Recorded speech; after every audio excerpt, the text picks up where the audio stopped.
শুক্রবার অনুষ্ঠিত হল গৌরনগর পঞ্চায়েত সমিতির ঐতিহাসিক শপথ গ্রহণ। চেয়ারম্যান হিসেবে শপথ গ্রহণ করলেন লক্ষ্মীনম, ভাইস চেয়ারম্যান হিসেবে শপথ গ্রহণ করলেন দীর্ঘদিনের কংগ্রেস নেতৃত্ব মোহাম্মদ বদরুজ্জামান। উৎখোলা সুসজ্জিত গাড়িতে বিধায়ক বিরজিৎ সিনহা ও মোহাম্মদ বদরুজ্জামানকে নিয়ে রেলি করে কংগ্রেস কর্মী সমর্থকেরা গৌরনগর ব্লক প্রাঙ্গণে শপথ গ্রহণ মঞ্চে উপস্থিত হয়।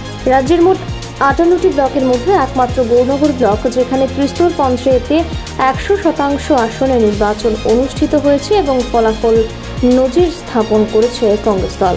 শুক্রবার বিকেলে গৌরনগর ব্লক প্রাঙ্গণে মুক্ত মঞ্চে অনুষ্ঠিত হয়েছে শপথ গ্রহণ অনুষ্ঠান। এদিন কংগ্রেস দলের 8 জন সদস্য শপথ গ্রহণ করলেও বিজেপি দলের 3 জন সদস্য এবং সিপিআইএম এর 2 জন সদস্য শপথ গ্রহণ অনুষ্ঠানে আসেননি।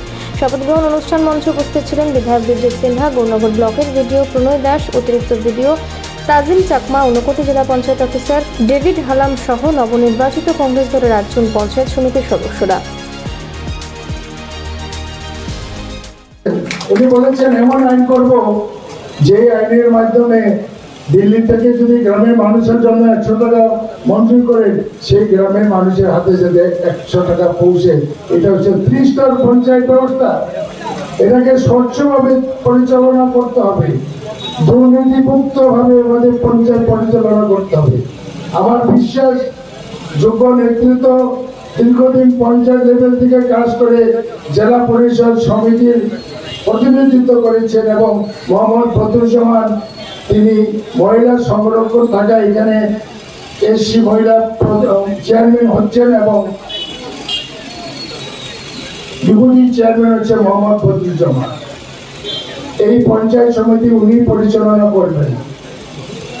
উনি সমস্ত গ্রামের সমস্যা জানেন, মানুষের মনের কথা জানেন। আমার বিশ্বাস এই পঞ্চায়েত সমিতি স্বচ্ছভাবে সুন্দরভাবে মানুষের আস্থা নিয়ে উনি কাজ করবেন। পঞ্চায়েতে যারা প্রধান হতে যাচ্ছেন, উপপ্রধান হতে যাচ্ছেন, তাদের কাছেও আমরা আজকের এই অনুষ্ঠান থেকে অনুরোধ রাখবো, স্বচ্ছ পঞ্চায়েত গড়ে তুলুন। প্রথম পঞ্চায়েত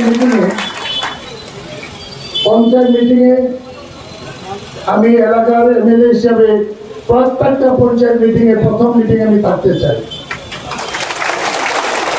ওই মিটিংয়ে আমরা সিদ্ধান্ত নেব এক কলমে এক লাইনে যে এত তারিখে জেনারেল মিটিং করা হবে পঞ্চায়েতে।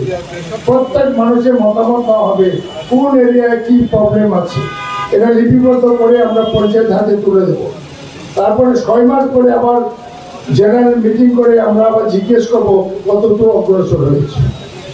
এই করে হাতে হাত মিলে পঞ্চায়েত সমিতি পঞ্চায়েত হাতে হাত মিলে ডেভেলপমেন্ট ওয়ার্ক করতে হবে যাতে কোনো মানুষের অভিযোগ না আসে। আরেকটা অনুরোধ করবো, যেহেতু পঞ্চায়েত অফিসগুলো স্বচ্ছ রাখতে হবে, সুন্দরভাবে গড়ে তুলতে হবে, যাই আছে নিট অ্যান্ড ক্লিন এবং সেখানে সাধারণ মানুষের বসার ব্যবস্থা করতে হবে। সাধারণ মানুষ আসলে যাতে ভালো ব্যবহার করতে হবে, তার সমস্যা কি